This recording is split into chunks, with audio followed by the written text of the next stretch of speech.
تسرفوا إنه لا يحب المسرفين. وقال الله تبارك وتعالى ولا تبذر تبذيرا إن المبذرين كانوا إخوان الشياطين وكان الشيطان لربه كفورا. صدق الله مولانا العظيم. معزز علماء کرام، بزرگوں اور دوستوں، ہم لوگ جس دین کا فالو کرتے ہیں، جس دین کو مان کر ہم پیدا ہونے سے لے کر موت تک کی زندگی گزارتے ہیں، اس دین کی خوبیوں سے واقف ہونا ہمارے لیے ضروری ہے۔ آدمی کسی چیز کا یوز، استعمال اور اس کی ویلیو کو تب تک نہیں سمجھ پاتا جب تک اس کی پرائیورٹیز، اس کی اسپیشلٹیز اور اس کی ویلیویبلٹیز کو اور اس کی کوالٹیز کو نہ جانتا ہو۔ آج کل واشنگ مشینوں میں 3 قسم کے مشین چل رہے ہیں: آپریٹنگ مشین، سیمی آٹومیٹک اور فلی آٹومیٹک۔ جس گھرانے کی عورتیں زیادہ مصروف رہتی ہوں اور ان کے پاس وقت کی ہمہ ہمی ہو تو وہ فلی آٹومیٹک مشین خریدتے ہیں۔ ڈال دیا، اب بھول جاؤ، وہ آٹومیٹک چلے گا، دھوئے گا، پانی بدلے گا، 3 مرتبہ بدلے گا، ڈرین کرے گا، خشک کرے گا اور خود بخود بند ہو جائے گا، اور پھر جب آپ کو فرصت ملے تب اندر سے نکال لو اور پھر اس کو تھوڑی سی باہر کی ہوا دینے کے لیے رسی پر لٹکا دو۔ لیکن جو عورتیں اس فلی آٹومیٹک مشین کی خوبیوں کو جانتی نہ ہوں تو وہ اس مشین میں بھی لیکوڈ یا پاؤڈر ڈالنے کے بعد ایسی ہی فیلڈنگ بھرتی ہیں جیسے کہ آپریٹ کی جانے والی مشین کے اوپر فیلڈنگ بھرتی۔ گیس میں، اوون مشین میں اور دیگر چیزوں میں بھی کچھ ایسا ہی معاملہ ہے۔ مختصر یہ کہ جس چیز کو ہم استعمال کر رہے ہیں، جس کو برت رہے ہیں، جس کے ساتھ ہماری پوری زندگی گزر رہی ہے، اس کی خوبیوں سے، اس کے یوزفل ہونے سے اور اس کے پاورفل ہونے سے ہم واقف نہ ہوں تو اس کا کما حق ہم استعمال نہیں کر سکتے۔ دوسرا، اگر کسی عورت کو فلی آٹومیٹک مشین کی قیمت کا علم نہ ہو تو وہ اس کو کباڑ سمجھ کر ایسے ہی استعمال کرے گی جیسے کہ کوئی الماری استعمال ہوتی ہے۔ سب سے پہلے آج کے بیان کا میرا موضوع آپ حضرات کی خدمت میں یہی ہے کہ ہم جس دین کو مان کر چلتے ہیں اس کی خوبیوں کو ہم لوگوں کے لیے جاننا ضروری ہے، بالخصوص اس زمانے میں اور اس شہر میں۔ اس زمانے میں اور اس شہر میں آج کل اینکر لوگ ٹیلی ویژن پر ایسے ہی لوگوں کو ڈیبیٹ کے لیے بلاتے ہیں جن کو اسلام کی خصوصیات کا علم نہیں ہوتا۔ وہ اسلام کو ایک تقلیدی مذہب سمجھتے ہیں، اس لیے وہ ان کے اعتراضات کا جواب بھی نہیں دے پاتے۔ ہم اہل مدارس ہیں، یہاں مدارس سے وابستہ افراد بھی تشریف فرما ہیں۔ آج کل ہم مدرسوں کے طلباء کو ڈیبیٹ کے لیے باقاعدہ تیار کر رہے ہیں، اور ہمارے سالانہ جلسوں میں آپ لوگوں کے پاس تو فرصت نہیں ہے، صرف چندہ دینے کی فرصت ہے، برا لگے تو معاف کرنا، لیکن مدرسوں میں ہوتا کیا ہے وہ دیکھنے کی فرصت کہاں ہے کہ چلو ایک آدھ سنڈے اگر کسی مدرسے کا جلسہ ہے تو ہم جا کر دیکھیں کہ اب کے جلسے پہلے کے جلسوں کے مقابلے میں تھوڑے ڈیفرنٹ ہو گئے. اب باقاعدہ صوفوں پر بیٹھ کر ڈیبیٹ، اینکر اور خوبیاں بیان کرنا، اٹیک کرنا، ری ایکٹ کرنا، ایکشن لینا، ری ایکشن لینا، ڈیفینس کرنا اور اٹیک کرنا، یہ سب ہم ہمارے طلباء کو الحمدللہ سکھاتے ہیں، سورت میں بھی اور اطراف و جوانب میں بھی. لیکن ہم لوگ جاتے نہیں، یہ مصیبت ہے. کبھی ہم خوبیوں کو برائیوں کے انداز میں پیش کرنے کا ڈھنگ سکھاتے ہیں تاکہ سامنے والا اس کے اس سوال کو کنڈم کر کے اس کے اوپر اس کے کنٹیمپٹس کے ساتھ اور اس کے انوگریشنز کے ساتھ اور اس کے جتنے بھی عناصر ہیں اس کے ساتھ اس کو ثابت کرے. اس لیے پہلا پیغام یہ ہے کہ ذاتی مطالعے کی بنیاد پر جو بزرگوں کی ماتحتی میں کیا جاتا ہو، اسلام کے بارے میں اسٹڈی ہونا ہمارے ہر آدمی کے پاس، چاہے وہ بوڑھا ہو، چاہے وہ جوان ہو، چاہے وہ ایجوکیٹڈ ہو، چاہے وہ ہائی کوالیفائیڈ ہو، اس کو معلوم ہونا ضروری ہے. ورنہ ہوگا کیا؟ ایک مسلم ڈاکٹر اگر اس کو اسلام کی خوبیاں معلوم نہیں ہیں، وہ صرف ایز اے فالوور مسلمان ہے، مسلمان کے گھر میں بورن ہوا، that's why he became Muslim, that's why he is مومن، but he doesn't know، اس کو معلوم نہیں ہے کہ اسلام یعنی کیا، اس کی خوبیاں کیا. اب بہت دھیان سے سنو، اب وہ مسلم ڈاکٹر دوسرے 4 ڈاکٹروں کی ٹیم کے ساتھ مل کر ایک پیشنٹ کی سرجری کر رہا ہے، اور وہ چاروں نان مسلم ڈاکٹر سرجری کرتے کرتے کسی ٹاپک کو چھیڑ دیتے ہیں اور اگینسٹ آف اسلام اور اینٹی آف اسلام وہ کچھ کوشچنز، کچھ اٹیکس کر رہے ہیں اور آپس میں ایسی بات کرتے ہیں کہ اس مسلم ڈاکٹر کو کچھ معلوم ہی نہیں ہے، تو جواب دینا تو درکنار بلکہ وہ کنفیوز ہو جاتا ہے اور خطرہ یہ ہے کہ وہ مرتد ہو جائے. آج کالجوں میں اور شاپنگ مالز میں اور بڑے بڑے ایجوکیشنل سینٹروں میں ہمارے لڑکے اور لڑکیوں کے ذہنی ارتداد کی سب سے بڑی یہ وجہ ہے جو آپ کو شاید باید کوئی بتاتا ہوگا. ایک بچی نے ابھی 15 دن پہلے میرے ساتھ باقاعدہ ڈیبیٹ کیا اور کہا اچھے گھرانے کی بچی، کھاتے پیتے لکھتے پڑھتے پڑھاتے اور بہترین دیندار گھرانے کی بچی، زیادہ پول نہیں کھولنا ہو ورنہ دماغ پھٹ جائے گا. اس کا باپ ایک مدرسے میں بہت بڑی بڑی کتابیں پڑھاتا ہے، لیکن اس بچی نے تعلق کی بنیاد پر میرے ساتھ ڈیبیٹ کیا اور کہا مفتی صاحب ہمارے اندر ایسا کیوں؟ میرے ساتھ پڑھنے والی نان مسلم بچیوں کے ہاتھ میں ان کے ماں باپ نے کھلا موبائل دیا ہے، ان کے ماں باپ کو ان کے اوپر بھروسہ ہے تب دیا، میرے ماں باپ میرے اوپر بھروسہ نہیں کرتے. یہ کیسا گھرانہ ہے کہ اپنی بچیوں پر دیکھو کتنے اچھے انداز میں اس کو کنورٹ کیا جا رہا ہے کہ یہ کیسے دشمن ماں باپ ہے کہ جو اپنی خود کی پیدا کی جانے والی اولاد پر بھروسہ نہیں کرتے. اگر ان کو بھروسہ نہیں تھا تو پیدا کیوں کر رہے تھے ہم کو، شادی کیوں کر رہے تھے، اور اگر بھروسہ ہے تو ہم کو موبائل دیتے کیوں نہیں؟ میری فلاں سہیلی یہ تو موبائل لے کر آتی، میرے ماں باپ مجھ کو ان سہیلیوں کے جانے کیوں نہیں دیتے؟ اس کے ماں باپ کو تو میری اس سہیلی کے اوپر اتنا اعتماد ہے کہ وہ تو میرے گھر آنے دیتے ہیں. اس بچی کا دماغ اتنا برین کو اس کے واش کیا گیا تھا کہ خدا کی قسم وہ اپنے ماں باپ کو دشمن کی نگاہ سے دیکھتی تھی. اور عمر کتنی معلوم ہے؟ صرف 15 سال کی عمر اس بچی کی. مجھے ایسا لگ رہا تھا کہ وہ مجبور ہے نابالغ ہونے کی بنیاد پر، گورنمنٹلی نابالغ ہونے کی بنیاد پر، نہ شریعت میں تو بالغ ہو گئی.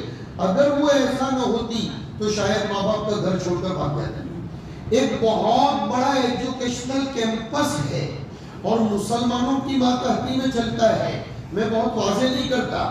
اس کیمپس کے اندر پڑھانے والے ایک مولانا کی بچی کسی غیر مسلم کے ساتھ جڑ گئی اور وہ بھی یہی سٹیٹمنٹ دے رہی ہے. افسوس کی بات ہے کمانے سے ہم کو فرصت نہیں ہے, دوستوں سے فرصت نہیں ہے, چائے کی ٹپریوں پر بیٹھنے, پاؤں بھاجی کھانے اور ہوٹل بازیوں سے فرصت نہیں ہے. معاف کیجئے میں سخت جملے بول رہا ہوں کہ اپنے بچوں کو ہم سمجھا نہیں پاتے کہ جس دین کے ہم فالوور ہیں وہ کتنا ویلیویبل دین ہے. ہماری اولاد ہمارے ہاتھوں میں سے نکل رہی ہے, وہ مجبوری کی بنیاد پر ہمارے گھروں کی چھت کے نیچے ہے. خطرے کی گھنٹیاں دینداروں کے گھروں تک آ گئی تو دنیا داروں کے گھروں تک تو نہ جانے کہاں تک معاملہ پہنچا ہوگا. لیکن ہم ہیں آج یہ دوستوں کی پارٹی, کل وہ شادی, پرسوں وہ بسم اللہ, پرسوں وہ ولیمہ, چرسوں وہ عقیقہ, پرسوں ادھر گھومنے جا رہے اور چرسوں چھٹی منانے جا رہے, ترسوں یہ کیا لگا رکھا ہے؟ مسلمان کی زندگی only for self enjoy ہے کیا کہ صرف self enjoy کرتا رہے؟ دن بھر کماتے اس لیے ہیں جس اولاد کے نام سے کماتے ہیں وہ اولاد تو ہمارے ہاتھ سے نکل رہی ہے. صرف اس کے چرچ کے شوز لا دینے سے اولاد کے حق ادا نہیں ہوتے. پوما اور ایڈیڈاس اور ارمانی کے ٹی شرٹ لا دینے سے اولاد کے حق ادا نہیں ہو جاتے. صرف شاندار جاندار کسی اپارٹمنٹ میں فلیٹ بک کروانے سے 4 BHK کا فلیٹ دلوا دیا بچوں کو, اولاد کا حق ادا کر دیا. وہ اولاد کس کام کی جو مرنے کے بعد آپ کے جنازے کی نماز پڑھنے کی کھڑی نہ ہو, قبرستان کے پاس سے گزرے پھر بھی اس کو توفیق نہ ہو کہ میرے باپ کی قبر پر جا کر تھوڑی دیر کے لیے کھڑا ہو جاؤں. وہ بچے کس کام کے جو آپ کی آنکھ بند ہو جانے کا انتظار کریں. ابھی کل ایک رپورٹ آئی, تازہ رپورٹ, بامبے میں ریلائنس کمپنی کا ایک بہت بڑا پارٹنر مسلمان بھروچ ضلع کے دیندار گھرانے کا آدمی, بھروچ ضلع کے موسٹ دیندار گھرانے کا آدمی, اس کے بچوں نے مال کی وجہ سے لندن اس کو بلایا اور انجیکشن دے کر ختم کر دیا. انشولین کے انجیکشن میں زہر ڈال دیا اور اس کو مار ڈالا. اسٹیٹمنٹ لیا گیا. جب پتہ تو چل جاتا ہے, ہاں جھوٹ تو وہ ہے جو چھت پر چڑھ کر بھی کبھی نہ کبھی بولتا ہے کہا ہمارا باپ پراپرٹی ہمارے نام پر نہیں کر رہا تھا اور ہم کو عیاشی کرنی تھی. باپ خرچے تو دیتا تھا لیکن جس قسم کی عیاشی کے لیے ہم کو ضرورت تھی ایسی عیاشی نہیں کرنے دیتا تھا, اس لیے ہم نے ہمارے باپ کو بتا دیا. یہ دور چل رہا ہے. قرآن کریم اس لیے ہمیں کہتا ہے کہ اسلام کی خوبیوں کو سمجھو کہ اسلام کیا کہتا ہے. بیٹا تیرے اوپر تیرے ماں باپ کو فلی بھروسہ ہے, تیرے ماں باپ تجھ کو بہت اچھے طریقے سے پروان چڑھانا چاہتے ہیں, تیرے ماں باپ کی نظر میں تو بہت قیمتی ہے, تیرے ماں باپ کی نظر میں تو بہت ویلیویبل ہے. اسی لیے تیرے ماں باپ نہیں چاہتے کہ میرے لخت جگر کو کسی کے بھی ہاتھ کے حوالے کر دیا جائے. جیسے سونے کے شو روم میں کیمرے الگ لگائے جاتے ہیں اور پلاسٹک کے شو روم میں الگ کیمرے لگائے جاتے ہیں, میرے دکرے اور میری والی تو میرے لیے سونے سے بڑھ کر ہے, اس لیے میں تیری نگرانی زیادہ کرتا ہوں. اور ان کی اولاد ان کی نظروں میں پلاسٹک سے بھی کم ہے, اس لیے وہ ان کو آزادی دے رہے ہیں. اس طرح ان کو جواب دے کر کنوینس کرنا پڑے گا, دنیا کے حالات سے ان کو باخبر کرنا پڑے گا. اور ہمارے بزرگان دین کی کتابوں کو پڑھ کر اسلام پر جو شکوک و شبہات آج کل اچھالے جا رہے ہیں اس پر مستقل مولانا تقی عثمانی صاحب, مولانا خالد سیف اللہ رحمانی صاحب, مولانا عبد القوی حیدرآبادی صاحب اور دیگر مولانا یاسر ندیم صاحب, ان کی کتابیں ہیں. انگلش میں بھی ہے, ہندی میں بھی ہے اور اردو میں بھی ہے. فرصت کہاں ہے؟ سب سے زیادہ فرصت والی قوم اس وقت روئے زمین پر کوئی ہے تو وہ مسلم قوم, لیکن سب سے زیادہ بیزی ہونے کا ایکسکیوز کرنے والی کوئی قوم ہے تو وہ بھی مسلم قوم ہے. چھٹیاں منانے میں سب سے آگے ہم, راتوں کو یہ کریم، وہ چاکلیٹ، وہ کیک، وہ فالودہ، یہ سب کھانے میں پیسہ اڑانے والی کوئی قوم ہے تو وہ ہم. لیکن اگر اپنی اولاد کی تربیت کے لیے اگر کہا جائے کہ سمر ویکیشن میں فلاں مسجد میں ایک کیمپ لگ رہا ہے اور وہاں بچوں کی تربیت کا انتظام، میرے بچوں کو ٹائم نہیں ہے، ٹیوشن جانے والے، وہ بچہ کس کام کا جو MBBS بن جائے، MD بن جائے، MS بن جائے، لیکن اس کا دماغ آپ کے باقاعدہ یہ محنت ہو رہی ہے. اور کہاں ہو رہی ہے؟ اسکولوں میں، مسلم اسکولوں میں یہ محنت ہو رہی ہے کہ بچیوں کو ماں باپ سے اینٹی اور دشمن بنا دیا جائے. یہ الگ بات ہے کہ وہ بچیاں آپ کے سامنے اس کو ڈکلیئر نہیں کرتی، وجہ اس کے ذمہ دار ہم سب ہیں. ہم اپنی اولاد کو وہ پیار نہیں دیتے. ہماری اولاد صرف پیسوں کی بھوکی نہیں ہے. سنو، فطری طور پر بچہ پیار کا بھوکا ہوتا ہے، وہ ایموشنل کا بھوکا ہوتا ہے، وہ جذبات کا بھوکا ہوتا ہے. حضور پاک صلی اللہ علیہ وسلم اپنی اولاد کا بوسہ لیتے تھے، ان کو گود میں لیتے تھے اور وقت آنے پر رو بھی پڑتے تھے. حضور کی ایک بٹھیا تھی سیدہ زینب، سب سے بڑی بیٹی کا نام زینب. یہ بھی شیعوں کی بدماشیاں ہیں، شیعوں کی یہ بھی بدماشیاں ہیں کہ ہم میں کے 90% مسلمان حضور کی بیٹیوں میں سے خالی ایک ہی بیٹی کا نام جانتے ہیں، دوسری بیٹیوں کے نام ہی بلاتی ہیں. اور یہ بھی شیعوں کی شرارت ہے کہ جمعہ کے خطبہ ثانیہ میں صرف فاطمہ کا تذکرہ کیا جاتا ہے، زینب کا، رقیہ کا، ام کلثوم کا کوئی تذکرہ نہیں ہوتا. غلط بات ہے. مانا ہم نے کہ حضور کو سب سے زیادہ پیاری سیدہ فاطمہ تھی، لیکن دوسری بچیاں بھی تو حضور کو بہت پیاری تھی. 2 بیٹیاں وہ تھیں جن کی شادی حضور نے ابو لہب کے بیٹوں کے ساتھ کروا دی تھی. 2 سگے بھائی، 2 سگی بہنیں. لیکن جہاں حضور نے توحید کی دعوت کو چلایا، ابو لہب نے طلاق دلوا دی. اللہ رب العزت نے طلاق ملنے کی وجہ سے حضور کی دل برداشتگی کو دیکھ کر، حضور کے غم کو دیکھ کر عثمان غنی جیسا شوہر دونوں کو یک کے بعد دیگرے عنایت فرمایا. اس میں تسلی بھی ہے کہ غلط عقائد کی بنیاد پر، اگر بریلویت کی بنیاد پر اور دوسرے غلط نظریات کی بنیاد پر ہماری بیٹیوں کو اچھے رشتے ملتے نہ ہوں یا خدا نہ خواستہ ڈیورس ہوتا ہو، گھبرانا نہیں چاہیے. آقا کی بیٹیوں کا ڈیورس صحیح نظریات اور توحید کی بنیاد پر ہی ہوا تھا، لیکن حضور نے عثمان غنی جیسا شوہر دیا تھا. مگر حضور بھی اپنی بیٹیوں سے پیار کتنا کرتے تھے. حضور کی بیٹیوں میں سے ام کلثوم اور ایک روایت میں سیدہ رقیہ رضی اللہ تعالی عنہا، بلکہ ان دونوں کی نسبت پر تو حضرت عثمان کا لقب ذو النورین بنا. ہاں، اگر فاطمہ زہراء ہے، فاطمہ سیدۃ نساء اہل الجنہ ہے، تو رقیہ اور ام کلثوم نورین ہیں، اور ان کی نسبت پر عثمان کا مقام بڑھ گیا اور کہلایا گیا ذو النورین. بخاری کی روایت میں آیا حضرت ام کلثوم کی بیماری لمبی چلی، بہت لمبی چلی. امید نہیں تھی اچھی ہو جائیں گی، لیکن ایسا بھی نہیں تھا کہ کل چل بسیں گی. دھیان سے سنو واقعے کو، حدیث ہے حضرت عثمان نے اپنی باندیوں میں سے کسی باندی کے ساتھ اپنی ضرورت پوری فرما لی، اور ادھر حضور کی بیٹی بیمار ہے. حضرت عثمان نے اپنی ضرورت پوری فرما لی جو میاں بیوی کی ضرورت ہوتی ہے. صبح حضور کی بٹھیا رضی اللہ تعالی عنہ کا انتقال ہو گیا. دفن کرنے کی باری آئی، حضور نے اس کو گوارا نہیں فرمایا کہ عثمان قبر میں اترے. عجیب انداز میں رخ موڑا.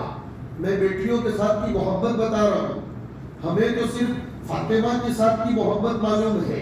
حضور نے عجیب انداز میں سوال کیا، یہ بخاری شریف کی روایت ہے، کوئی قصہ کہانی نہیں ہے۔ حضور نے فرمایا تم میں سے کون ہے جس نے آج رات کو اپنی بیوی یا اپنی عورت یا کسی کے ساتھ اپنی جنسی خواہش کو پورا نہ کیا ہو، جو ایسا ہو وہ بتائے۔ ایک صحابی نے انگلی اٹھائی، فرمایا تم اترو اور میری بیٹی کو قبر میں اتارو۔ کہا عثمان، کہا میں نے جو سوال کیا اس کا جواب عثمان کے پاس نہیں ہے، اس لیے کہ حضور کے پاس وحی آ گئی تھی کہ عثمان نے آج رات کو اپنی لونڈی اور باندی کے ساتھ اپنی ضرورت پوری کی۔ حضور ایموشنل بن گئے تھے، حضور سے یہ برداشت نہیں ہوا کہ میری بیٹی اتنی سخت بیمار جو اس کی بیوی ہو رہی ہے، پھر بھی عثمان نے اپنی ضرورت کسی سے پوری کر لی۔ حضور اپنی بیٹی کی اتنی محبت رکھتے تھے۔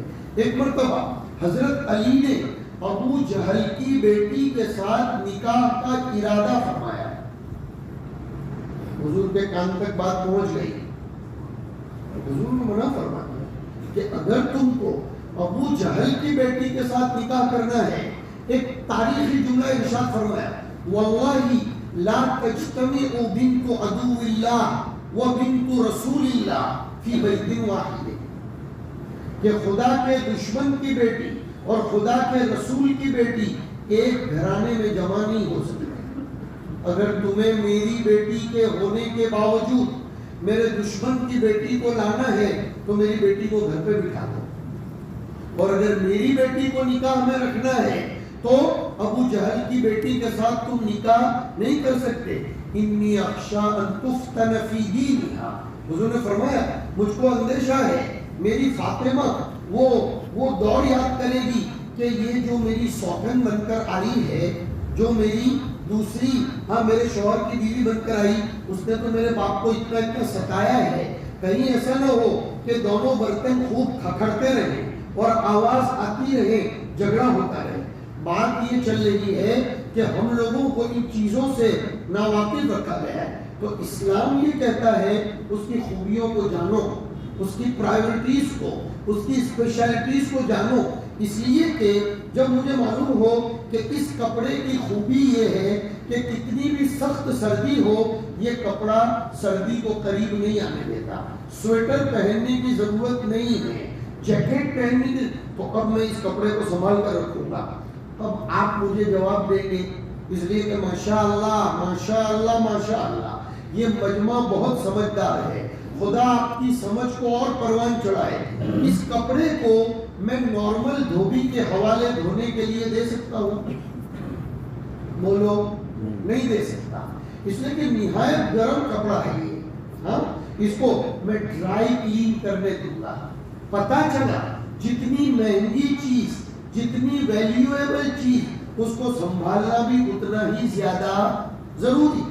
ذرا سا گزشتہ کل میں نے کنگھی کی داڑھی پر دو چار ایسے سفید تھوڑے تھوڑے چھوٹے چھوٹے ذرات اس کے اوپر لگ گئے، ایک جلسے میں جا رہا تھا، انہوں نے مفتی صاحب برا لگ رہا ہے، اس کو ذرا ایسے جھٹک دو، اور ایسے نارمل سفید کپڑا پہنا ہوتا تو وہ چھپا لیتا۔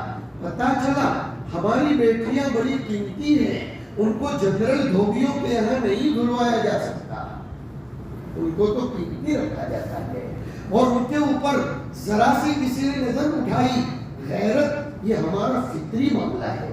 غیرت حدیث میں فرمایا گیا، مسلم شریف کی روایت میں آیا کہ اگر میری بیٹی، میری بیوی، میری بہن کے ساتھ کوئی پرائے مرد کو بات کرتے ہوئے میں دیکھ لوں، اس کے ساتھ ہنستے ہوئے دیکھ لوں، پھر بھی میری غیرت جوش میں نہ آئے، تو حدیث میں اس کے لیے دیوس کا لفظ استعمال فرمایا گیا ہے کہ ایسا آدمی دیوس ہے۔ اور ہمارا حال کیا چل رہا ہے کہ ہم شادی بیاہ کے موقع پر لڑکا لڑکی کو ایک اسٹیج پر بٹھاتے ہیں، انا للہ و انا الیہ راجعون۔ ایک لاجیکلی دلیل دے رہا ہوں، لاجیکلی دلیل، منطقی دلیل، حضرت عائشہ سے پیارا اللہ کو اور حضور کو کوئی اور تھا؟ جواب دو، نہیں۔ حضرت فاطمہ سے پیارا کوئی تھا؟ حضرت خدیجہ سے پیارا کوئی تھا؟ حضرت حفصہ سے پیارا کوئی تھا؟ حضرت زینب سے پیارا کوئی تھا؟ کوئی نہیں تھا۔ مجال ہے کہ پورے قرآن میں کہیں عائشہ کا نام آیا ہو. اللہ کی غیرت نے اس کو برداشت نہیں کیا کہ میرے پیارے کی پیاری کا نام بھی کوئی جان سکے, میرے پیارے کی پیاری کا نام قرآن میں آ جائے. وہ تو بعد میں ہسٹری نے اس کو کھولا ہے, بلکہ علماء کہتے ہیں 22ویں پارے میں حضرت زینب اور حضرت زید رضی اللہ تعالیٰ عنہما کا مستقل ایک واقعہ ذکر کیا گیا ہے, لیکن بغیر مرجع کے ضمیر کے ساتھ قرآن نے کام چلا لیا کہ فلما قضا زید منہا. اب ہاں یعنی کون کہا, وہ روایتوں سے نکال لو, ہم نہیں بتائیں گے کہ ورنہ نحوی اعتبار سے بہت بڑا دھماکہ ہو رہا ہے کہ بغیر مرجع کے ضمیر آ گئی اس کا تذکرہ. لیکن غیرت کے مقابلے میں نحو کا قاعدہ ٹوٹتا ہو تو ٹوٹ جائے, کسی کو تاکید ہوتی ہو مظلومہ تو ہو جائے, گنجلک ہوتی ہو تو ہو جائے, لیکن حضور کی بیوی کا نام نہیں لیا جائے گا. حضرت مریم کا نام بھی اگر قرآن نے لیا ہے تو وہ تو اس لیے تاکہ حضرت عیسیٰ کی کرشمہ سازی کو, حضرت عیسیٰ کی کرامت کو ظاہر کیا جائے.